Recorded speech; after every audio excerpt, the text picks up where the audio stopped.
Today we're going to be taking a look at and doing a tasting review of a special edition Blanco. It's the Lote 100 Fortaleza Blanco right here on the Tequila Hombre. Coming up next.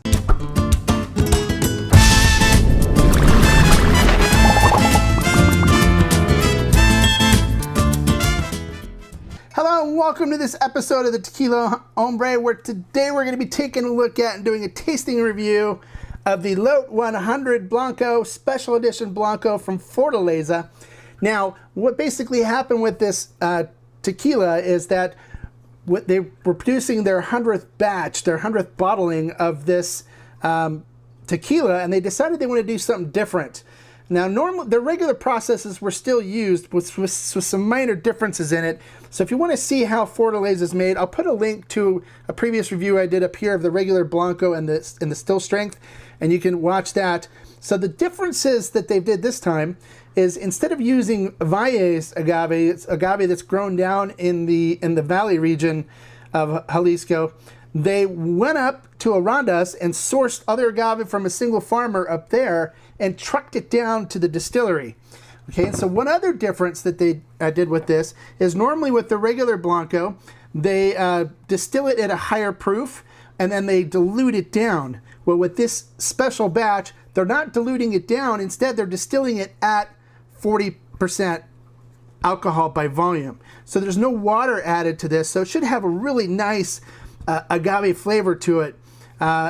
And we'll see when we get to the tasting portion. There's another brand that does distill it proof and that uses Highland agave, and that is El Tesoro. So what I will also do towards the end of the video is I'll do a side-by-side comparison and see how they taste compared to each other. I know there's some minor differences between the processes in the two of them, but they both use Highland and they both distill it proof. So it'll be interesting to see what the flavor differences are. I will also compare it to the regular Blanco. I've got a 375 milliliter bottle of that. So we'll also compare it to the regular Blanco and see the flavor differences between the two. All right, so enough with wasting time and talking about this stuff. Let's get into the tasting portion of this episode. All right, going up top to the pouring cam, I am using the Denver and Liley agave glass, which I really do like this glass. We'll go ahead and pour the Lote 100 Blanco into the glass. Check it out. All right, and now we will go up top and see what it looks like in the glass. All right, looking at what this looks like in the glass, it does coat the glass very nicely.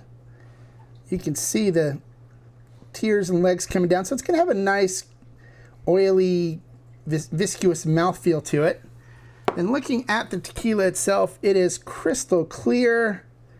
It looks amazing. I wouldn't expect anything less from Guillermo. He always does a great job with his tequilas. All right, so let's see what we get on the nose on this.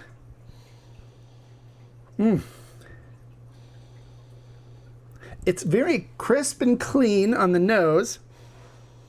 Definitely picking up the baking spices and the cinnamon sweetness coming through.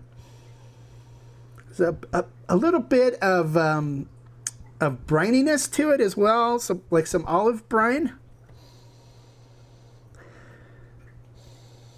And a slight grassiness coming from it as well. It smells really nice. All right, so let's see what we get on the flavor profile.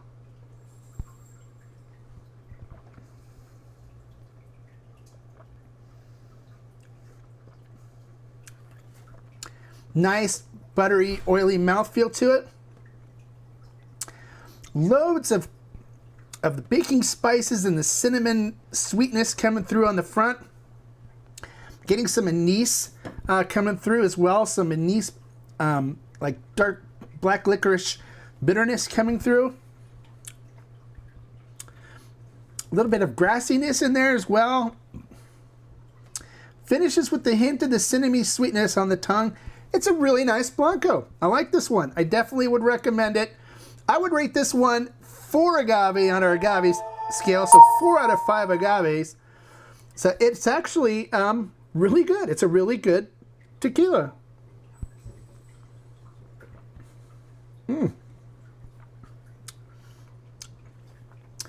Really easy to sip. Nice creaminess on the mouthfeel. Get that beautiful baking spices and the cinnamon sweetness coming up in the front. It's followed by a fairly large presence of the anise bitterness coming through. And then it finishes with the sweet cinnamonese on the end. There's a grassiness to it. It's really nice. Perfect. So there we go. So let's see what this is like compared to El Tesoro.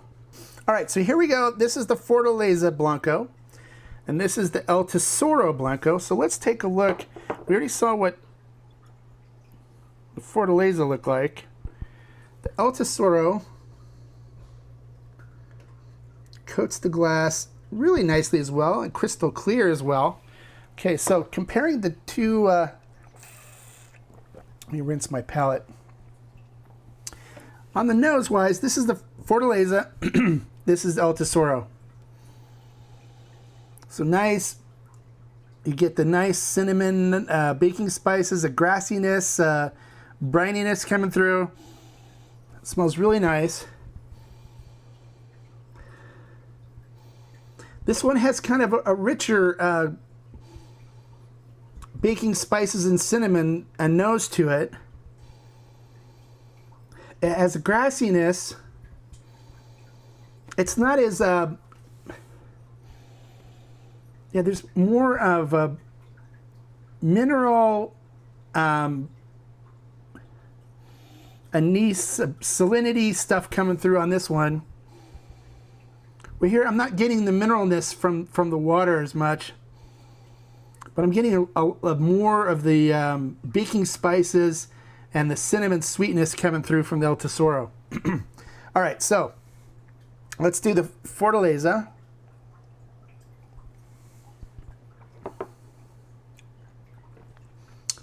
Beautiful creaminess. Getting the cinnamony sweetness in the front. Followed by the anise in the middle, that black licorice kind of bitterness that comes through. It's got definitely a grassiness to it. And the cinnamony sweetness on the end. Okay, it's good. Now let's see what we get from the El Tesoro.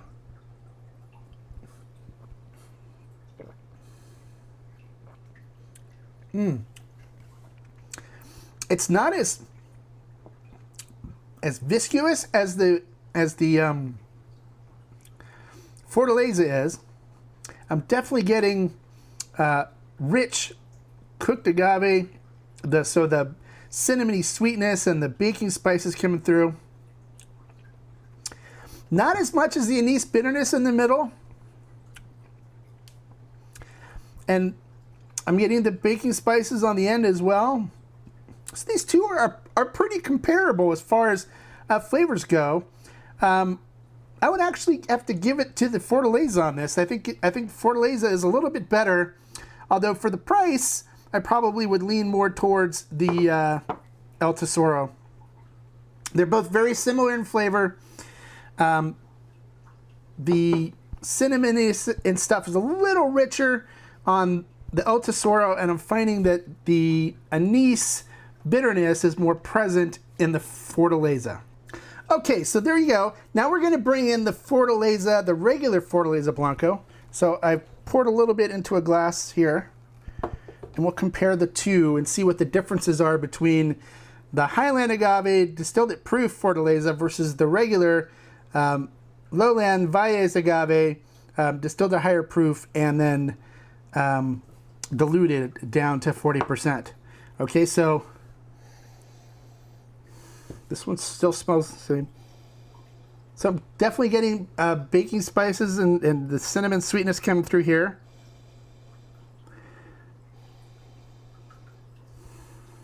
I think I'm getting a little more coming through.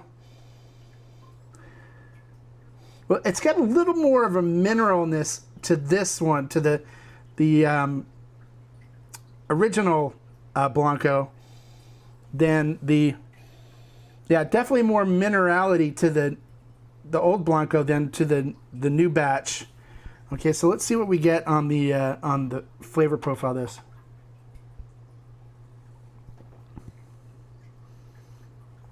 Still has a really nice baking spices and cinnamon presence. Coats the mouth nicely. I'm not getting nearly as much of the anise coming through on the old one, on the regular Blanco, as I am on this. And then it finishes with a nice agave sweetness on the finish, the cinnamon sweetness on the finish. I think the Highlands one is actually a little more complex than the regular Blanco. Definitely seems a little sweeter here as well. So between the two, I would actually pick the Lote 100 over the regular Blanco if I had to choose between the two. So is this something that I think you should pick up and try? If you're a Blanco fan, absolutely.